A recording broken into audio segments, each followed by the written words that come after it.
Good afternoon, ladies and gentlemen. If the seats were not too close, I would say please stand up, let's stretch, so that my presentation can benefit all of you.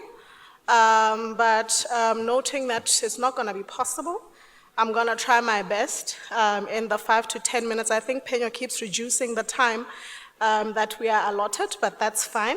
I have been introduced. I'm representing the Managing Director of Absa Bank, who would have liked to be here and deliver this address herself.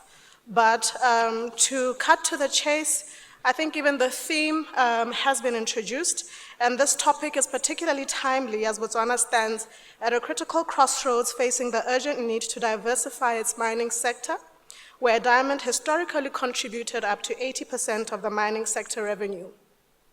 The global demand for critical minerals such as copper, uranium, nickel, we've just heard a great presentation on manganese, cobalt, and rare earths continue to surge, with the International Energy Agency noting a documented increase.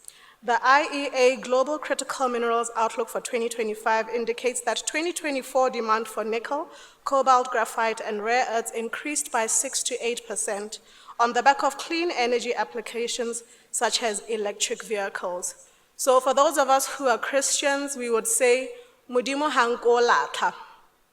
That effectively means that while we are struggling with diamonds, there is a halo, there is something to look forward to, a silver lining for us to look forward to in terms of generating economic activity and opportunities. This follows another impressive growth witnessed in 2023 of between 8 to 15%. So I think the conversations that we are having around alternatives outside of just diamonds in the mining industry becomes absolutely paramount. Yes, we may be late, but we are making headwinds nonetheless. Botswana occupies a strategic position in the evolving global minerals landscape. In addition to our well-established diamond industry, the country possesses vast deposits of critical and strategic minerals that remain unexploited. As our fond president Cesar Tsakama wisely stated, we must use our resources to build a nation that stands tall. His words remain as relevant today as it was then. Given the decline in global diamond demand exacerbated by geopolitical tensions and shifting market dynamics, there is pressing need to pursue advanced exploration methods to uncover and develop alternative mineral assets. Doing so will help diversify our economic base and strengthen long-term resilience. And I know I'm preaching to the converted here because that has been a story we have been hearing since the morning, and it comes out very strongly even in the panel discussions that we are indulged in. I'm therefore privileged to address the vital role financial institutions play in shaping a sustainable mining industry. We are very hopeful, not only as Absa, but I want to believe that I'm speaking for all the financial institutions, that by end of day tomorrow, you will see that while we may not be there, the efforts to diversify the extent to which we are coming closer to you in the context of how you need to be funded or how we need to be responding to you is something that we are cautious of. We intend to evolve with the industry. Financial institutions, particularly banks, have a critical role to play in enabling innovation by financing companies that are pioneering new exploration techniques or deploying advanced technologies. We are not only supporting the innovators, but also enhancing the success rates of exploration ventures. As financial institutions, we must reflect on whether our credit policies are evolving fast enough to keep pace with the innovative community. Many of today's most promising innovators are first-time entrepreneurs, driven by bold ideas, but often lack the collateral of financial history that traditional lending models require.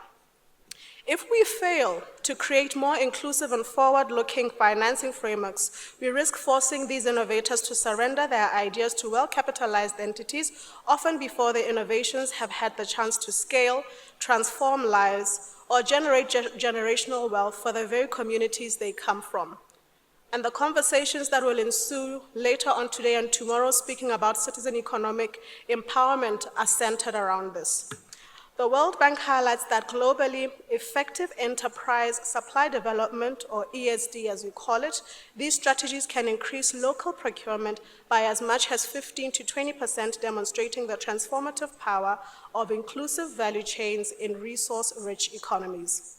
At Absa, we have taken a deliberate step to bring this to life through our ecosystem banking model, where our ESD, Enterprise Supply Chain Development Program, is designed to support the full mining value chain from exploration and extraction to processing and market access. We have entered into structured agreements with large corporations to finance their ecosystems, extending funding up to the tune of 100 million, tailored to support small, medium, and emerging enterprises within their value chains. You may clap, ladies and gentlemen.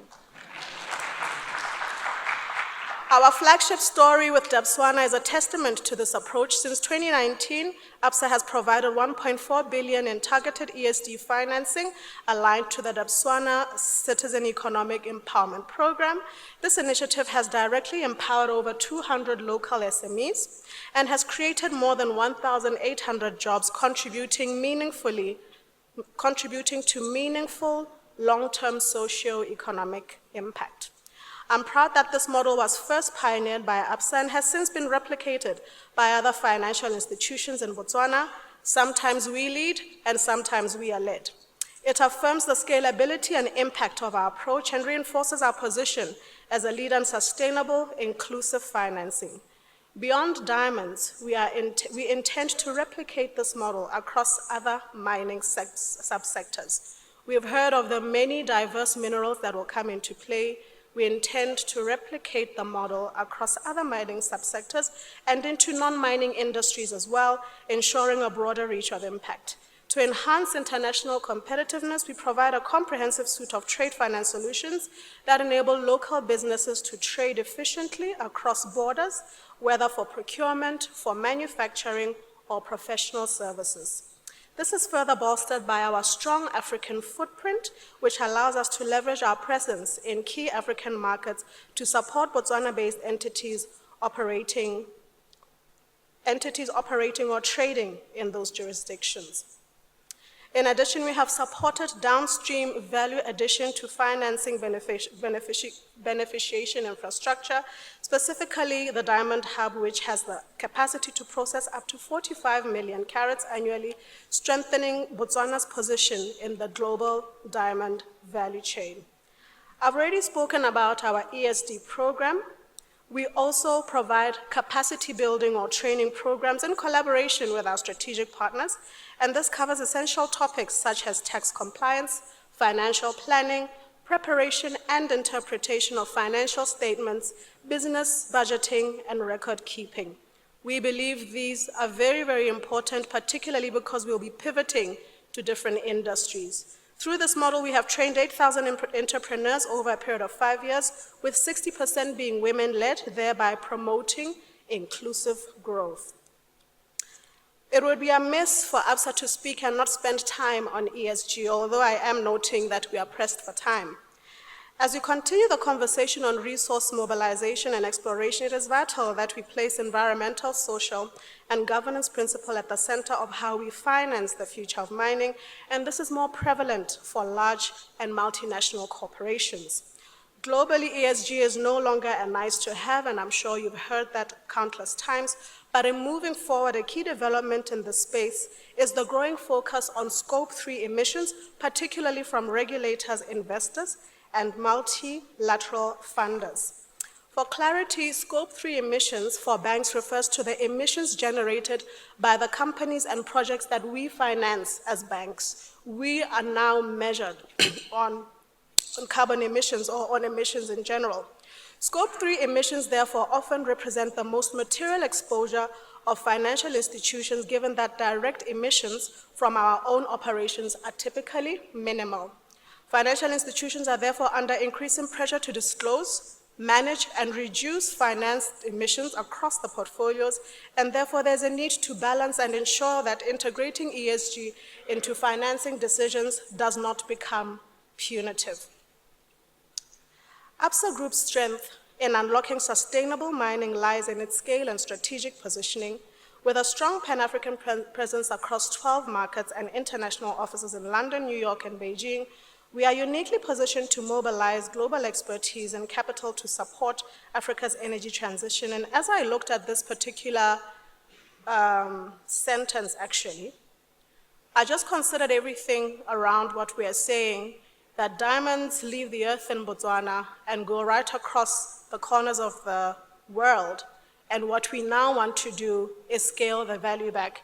And I think when I look at where we are present, it's going to take us a bit of time to make sure that absolute value or the holistic value is determined or comes from the originating country in terms of a diamond or stone from the ground to a polished diamond. However, in partnerships, as today we speak to smart partnerships, this is a partnership that from a bank perspective, looking at our presence, we are willing to work with you.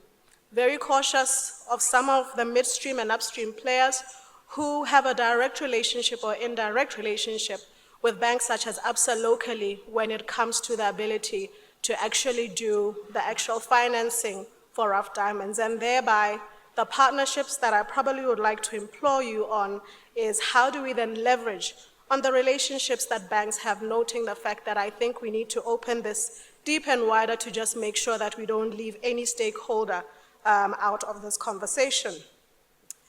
This reach allows us to channel technical knowledge, structure innovative financing solutions, and attract impact-driven investors into clean energy infrastructure, befitting sectors such as mining, which are core to Africa's business. I'm going to go to my conclusions. Locally, we have already begun harnessing our group's capacity. As at Absa Botswana, we have fully embedded environmental and social risk assessments into our credit evaluation process for transactions that meet defined thresholds. This approach enables us not only to assess potential risks, but for the bank to support our clients in understanding and managing their own environmental and social risks more effectively. It is therefore a proactive, partnership-based approach to de-risking sustainable investments. The opportunity in sustainable mining is substantial, and according to the International Finance Corporation, climate-smart mining has the potential to unlock value over $1 trillion in investment opportunities globally by 2030. By embedding ESG principles in mining early and holistically, the sector stands to benefit in multiple ways, and I will not go through these because I do believe you are well conversant with these. In closing, the future of mining lies not just in what we extract from the ground, but in how we finance it sustainably, inclusively, and responsibly. The next era of growth must balance economic ambition with ESG imperatives, ensuring that no community is left behind and no opportunity is lost in short-term thinking. The Botswana Chamber of Mines has rightfully highlighted the investment gap in areas such as beneficiation, local manufacturing within the mining value chain, and the exploration of underdeveloped mineral prospects. And as Absa, and on behalf of the other institutions or financial institutions, we want to be able to tell that story with you. To my fellow bankers, investors, policymakers, and industry leaders, I extend this invitation for us to act. Let us mobilize the capital, embrace cutting-edge exploration, participate in the transformation of our mining industry, fuel and enable partnerships to enhance and diversify the value chain and contribution to mining in Botswana and across the continent. As Thomas Jefferson once said, I like the dreams of the future better than the history of the past.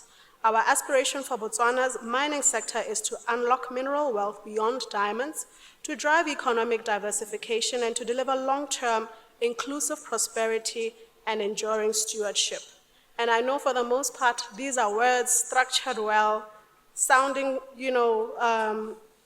like well-written speeches and sentences, but from this morning up to the last panel discussion, I felt like we really want to change the narrative and to change where we are, and I believe that we can do it. At Absa, we believe that your story matters, and from a corporate and investment banking, we are invested in your story. Today, we reaffirm that Botswana's story matters, a story of transformation, resilience, and boundless possibility. Together with financing as our tool, we can make that vision a reality and write the next chapter of Botswana's future. Ke a leboga bagaetsho. Thank you very much.